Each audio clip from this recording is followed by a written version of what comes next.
C'était il y a moins d'une semaine. Plusieurs médias révélaient l'intention de l'État de nationaliser temporairement les chantiers STX pour éviter qu'ils tombent dans le giron de Fincantieri. Retournement de situation ce jeudi, c'est bel et bien l'entreprise italienne qui va reprendre les chantiers navals nazériens. Jusqu'alors, l'inquiétude de l'État et des collectivités était de voir Fincantieri s'associer à la Caisse des dépôts italienne pour acquérir une majorité des parts d'STX. Devant la menace de nationalisation brandie par la France, l'industriel italien a modifié son montage qui a du coup été jugé acceptable. Leader européen de la fabrication de paquebots, Fincantieri était sur les rangs du rachat des chantiers dès l'annonce de la faillite du groupe coréen STX. Ce sont désormais les salariés et les élus locaux qu'il va falloir convaincre, eux qui saluaient la semaine passée la perspective de nationalisation. Dès hier, dans un communiqué, Force ouvrière soulignait les risques importants en termes d'emploi que représentait le rachat par Fincantieri. Les prochains jours s'annoncent donc chauds à Saint-Nazaire, où les chantiers restent le baromètre de l'économie locale.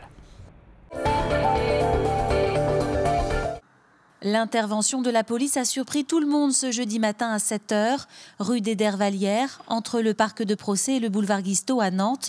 Les forces de l'ordre ont évacué un squat. Une vingtaine de migrants, dont plusieurs mineurs, y étaient installés depuis août 2015.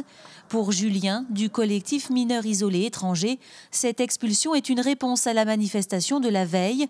Les migrants étaient descendus dans la rue pour réclamer plus de considération et une réelle prise en charge. Ce lieu était reconnu comme le premier lieu qui hébergeait des jeunes. On avait fait une publicité autour de la mobilisation, c'est-à-dire que ce lieu-là est aussi le symbole des jeunes et le symbole des luttes que portent les jeunes pour le droit à vivre ici. Et aujourd'hui, c'est un autre symbole que les forces de l'ordre nous envoient, que la préfecture nous envoie.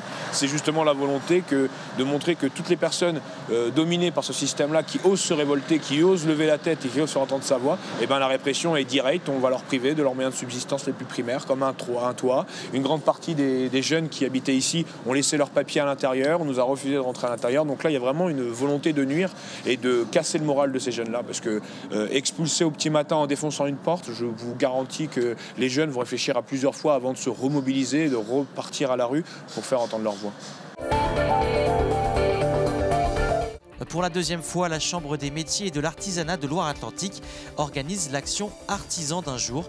Son principe, inviter les décideurs locaux à vivre le quotidien d'un artisan pendant une demi-journée. Benoît Balti. Il a porté les cartons, déballé le matériel, aidé au montage d'un vélo. Le président du conseil départemental serait-il en pleine reconversion professionnelle ?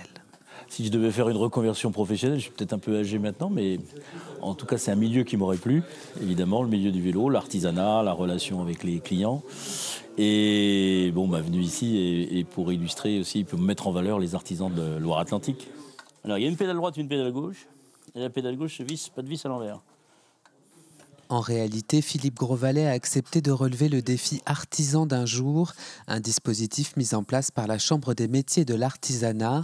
Le président du conseil départemental s'est prêté au jeu et pendant une matinée, il s'est mis dans la peau d'un ouvrier mécanicien. On a demandé au patron ce qu'il pensait de ce nouvel apprenti. Il a fait 2-3 petites choses. J'ai pas forcément assez d'éléments pour dire si c'est un bon apprenti, mais enfin, il est à l'écoute, donc plutôt oui, je pense qu'il a des aptitudes. L'idée, c'était qu'ils se rendent compte un petit peu, nous, notre quotidien, que je suis peut-être chef d'entreprise, mais que je suis amené à tout faire ici au magasin. Et c'est là tout l'objectif de cette immersion, faire prendre conscience aux décideurs des problématiques quotidiennes de l'artisanat. En 2017, 7 personnalités ont participé à Artisans d'un jour, du directeur de Pôle emploi en passant par des élus locaux. Quand on a une action concrète qui est sur le terrain, où on a un échange pendant une matinée qui est convivial, qui permet de voir, de discuter et autres, je pense que cette action-là est pertinente et est vraiment la réalité des choses. Pour mémoire, l'artisanat en Loire-Atlantique représente près de 20 000 entreprises.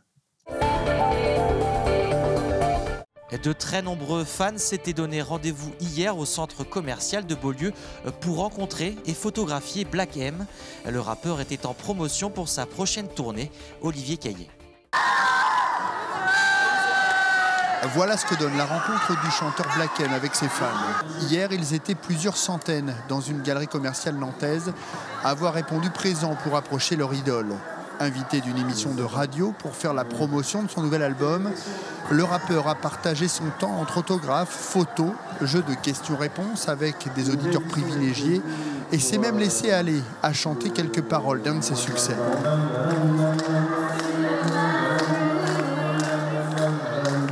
Yeah. Sur ma rosée, la bouche Il n'y a pas de mots. C'est incroyable. On ne réalise pas en fait. Il est super sympa et il est hyper proche de ses fans, il est hyper accessible, on a pu prendre des photos et tout. Ça fait que j'ai réalisé mon rêve d'enfance, comme Damien. On est des fans de Section d'Assaut depuis très longtemps. On est là depuis le début. C'est quelqu'un qui véhicule des bonnes valeurs et c'est quelqu'un qui a quand même une certaine joie de vivre et c'est plutôt positif. Et il chante bien.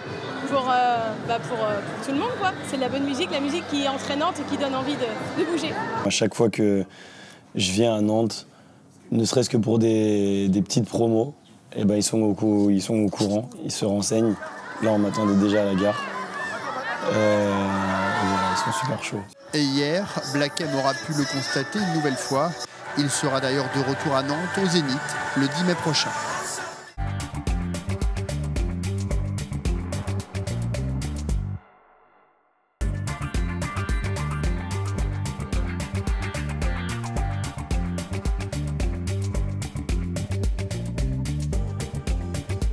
Nous cherchons à chaque édition à une thématique qui rassemble et qui soit transgénérationnelle, qui intéresse tout le monde. Donc le Japon est une bonne destination pour cela. Et puis le Japon, ça fait rêver. Le Japon d'abord parce que c'est un pays passionnant et que je pense que tous ceux qui n'ont pas connu, qui n'ont pas visité le Japon sont intéressés. Ensuite parce qu'on est dans une continuité d'inviter des pays. Après le Québec, le Brésil, l'Inde. L'année dernière, la ville de New York. Cette année, c'est donc le Japon. Et ensuite, parce que Nantes Métropole et la ville de Nantes ont une histoire avec le Japon, avec beaucoup de liens culturels, intellectuels, scientifiques. Et donc, on s'est collé à la politique nantaise qui est de se rapprocher de ce pays.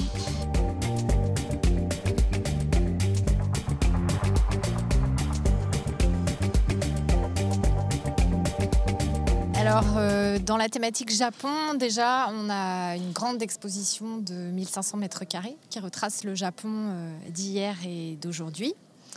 Ensuite, on a réalisé pas mal d'animations et de plateaux d'animation autour de l'exposition. Vous aurez des ateliers de démonstration culinaire, un plateau d'art martial, des loisirs créatifs japonais avec des associations locales mais aussi des spécialistes, alors de l'ikebana, du furoshiki qui est l'emballage cadeau traditionnel japonais. On a également une scène avec de la musique et des danses traditionnelles. Ça, c'est pour toute la partie animation Japon. Et on a, comme nous sommes en période de vacances scolaires, également beaucoup d'animations enfants. Donc un prêt dans la foire, notamment avec les jeunes agriculteurs.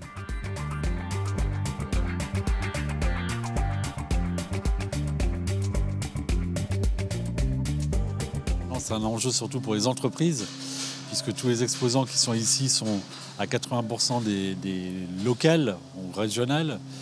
Donc c'est important pour elles. Il y a certaines entreprises qui exposent à la foire de Nantes et qui font une grosse partie de leur chiffre d'affaires annuel pendant la foire.